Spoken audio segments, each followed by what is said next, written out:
Hello everybody, I'd like to welcome you to Selecting Garden Plants. Just a little bit about myself just to be able to establish some credibility here. I have been a licensed landscape architect and horticulturist for over 25 years now, and this is one of the things that I specialize in. So I wanted to walk you through this. Whether you're a first-time gardener, whether you are a landscaper, this is something that is going to help you. I have a lot of my clients ask, how do you come up with your plant selections? So what I've entitled this is The Art of Selecting Plants Based on Physical Requirements and Plant Attributes. I hope you enjoy. So basically for our outline today, this is just a single class. It's going to be reviewing our learning objectives, which will be the next slide. Then we're going to talk about discussing plant identification triangle, which is something that I came up with over the years, followed by reviewing the 8 plant identification characteristics, and then I'll give you a short assignment. So first thing we'll talk about here is the objectives. So what we want to do is, our objective is to identify plant physical attributes. I'm not going to go through the boringness of this slide, but if you want to see what the performance standards are versus your learning objectives, essentially what we're looking to do is give you enough information to be able to successfully select plants based on the characteristics of what you're going to place them in. So the first slide here that we're going to go through is what I termed the plant triangle. So essentially with that, you'll see here that we have a couple of different categories. There's really 9 categories, I call it 8. But with these, you start out with the plant type and you work your way down. It ends up being a real easy way to think about plant selection. You don't just go out and say, I'm going to plant a spirea, because there's certain things about it that are going to really determine where you can plant it. You can't put a spirea in full shade. You can't put a spirea in a very wet soil. It's just not going to survive that way. So we want to kind of talk about this. So the first thing that we're going to do is we'll start talking about kind of the broad scheme. We'll look at the plant type. So before that, the first thing I want to point out, because I don't have it on this slide, is hardiness. That's one of the questions that's always asked of me, is hardiness. Well, it's kind of, as I say here, it's a given. So our zone here in Northeast Wisconsin is on the edge of a 4B and a 5A. In the Appleton area, we are a solid 5. So as long as your plant is a 5 or less, so 5, 4, 3, you're going to be able to plant that plant here and it's going to grow well. So that, you're not going to plant a 6 here. That would not work really well. It would not survive the winter. So, when you have a chance, if you're not from Appleton, you're just visiting for this class, you'll be able to look through and just kind of see what your hardiness zone is and what to do with that. So starting out with that kind of top of the pyramid, we're going to talk about the plant type. So when you're looking at that, you're looking at things like shade trees. You're looking at ornamental deciduous trees. That'd be something like a crabapple or a red bud. We're going to be looking at things like, is it an evergreen? Are you trying to do an evergreen hedge? Are we going to be putting in things like spruce trees? Are we going to be putting in shrubs? Are they going to be evergreen or deciduous? In this climate, we're in snow or at least a leafless stage for 7 months out of the year. So it's important to really incorporate some of those evergreens as well. But other categories would be, things like shrub roses, ornamental grasses, ground covers, and of course your spring bulbs.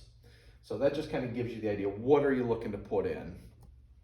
The next would be a soil type. What I said that on the pyramid is, although soil is important, it's really the moisture level. Now, obviously, you've got things like clay, sand, and silt. If you're in a sandy soil, it's usually pretty dry, unless it's a sandy soil in a high water table area like a wetland or a swamp.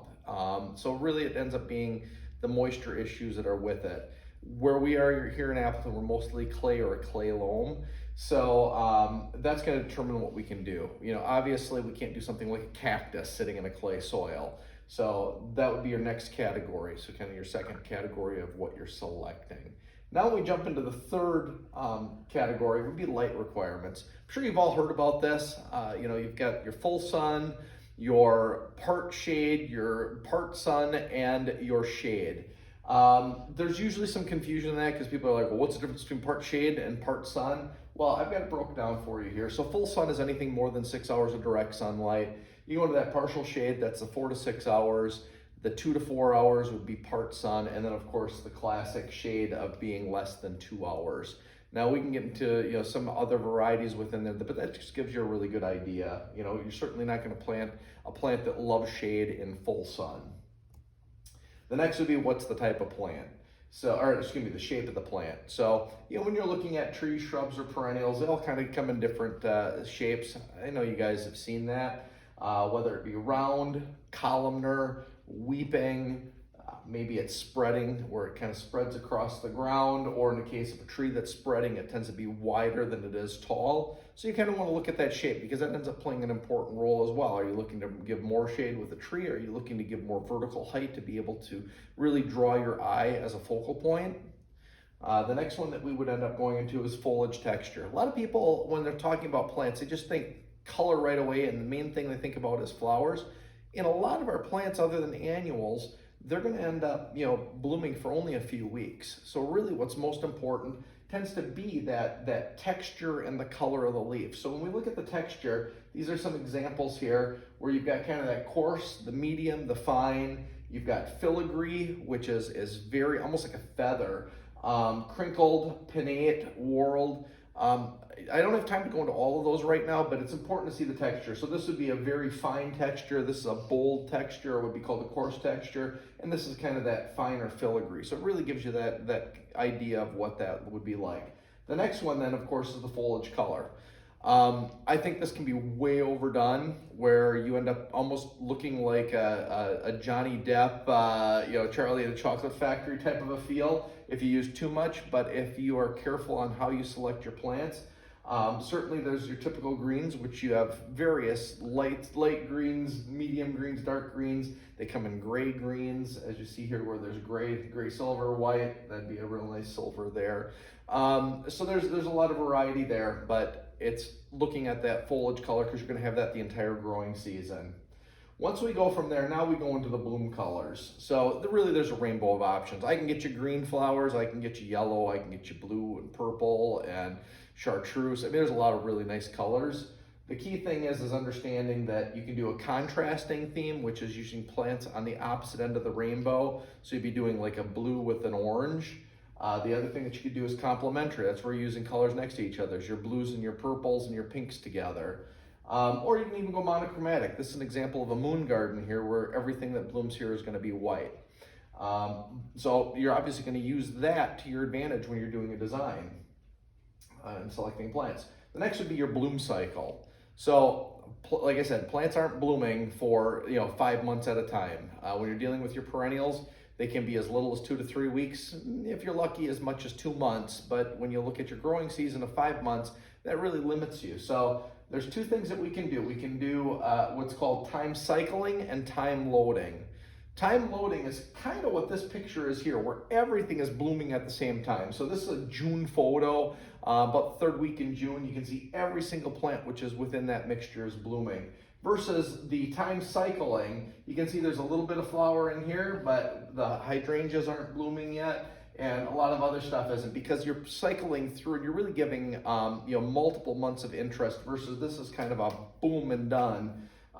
Both are very effective. It just depends on the situation, what you're looking to do.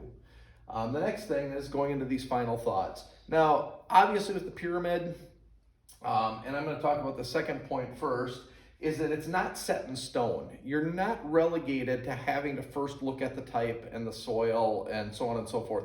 If your client has come to you and said, hey, I have a lot of deer. It's very important that, I don't have to have any issues with protecting my plants from deer. That might be the third thing that you look at. You might look at the plant type, you might take a look at the soil, and then after that you're like, okay, I'm knocking out anything that is affected by deer.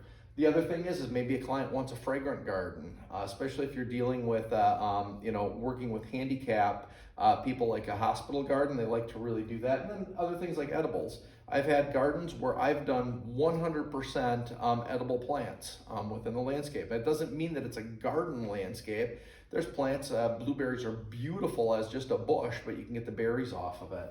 So there's just kind of some examples of what you can do. So with that being said, let's jump into this.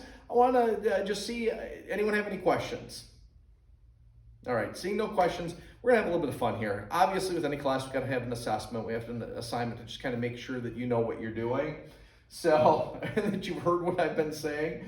So essentially what we're going to do is it's kind of a two-part thing here. First is I'm going to have you research individual plant attributes. So I just want you to find 5 plants.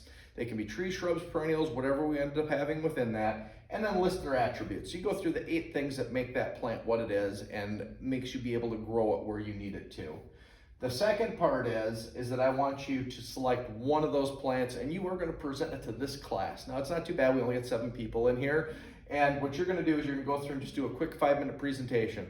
Use your phones, we'll project it through the system here so that you can use it. I want 3 photos that show 3 different characteristics, whether that be leaf color or whether it be the bloom color. Whatever you find on that, I want 3 different plant photos, and then I want you to come through and just kind of do a description. So this is what you're going to be graded on. You're going to get 1 point for accurately describing each attribute, so that's a total of 8 points. 3 points for vocal strength and tonal quality. 3 points as long as you look at me once in a while and a couple of your fellow students so that I know that you're not hiding behind your paper, that you're doing a little talk. And then we're going to give you 3 points for your set of photos, 1 for each, finishing it up with 3 points for meeting the time constraints. So yes, you have to speak for at least 4 minutes, and no, you can't be like me and go 10 minutes over your presentation time. Total is 30 points. You need to have a passing grade of 80%, and then I'm going to get you your 0.5% CEU credit, and you're out of here and on your own. So any questions with the assignment? We're going to take the next 10 minutes then for you to be able to just kind of put some things together, start working on your plants, and then we'll finish out the class with each of you doing a real quick presentation. Thank you very much. I really appreciate you taking your time being in this class, learning from me, and letting me share with you my past 30 years of experience. Have a great day.